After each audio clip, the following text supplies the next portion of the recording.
اور ہم نے قوم عاد کی طرف ان کے بھائی ہود کو بھیجا.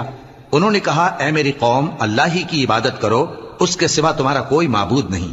تم شرک کر کے اللہ پر محض بہتان باندھتے ہو. میری قوم، میں اس واعظ و نصیحت کا تم سے کچھ صلہ نہیں مانگتا. میرا صلہ تو اس کے ذمے ہے جس نے مجھے پیدا کیا. بھلا تم سمجھتے کیوں نہیں؟ اور اے قوم، اپنے پروردگار سے بخشش مانگو، پھر اس کے آگے توبہ کرو. وہ تم پر آسمان سے موسلا دھار بارش برسائے گا اور تمہاری طاقت پر طاقت بڑھائے گا. اور دیکھو گناہگار بن کر روگردانی نہ کرو.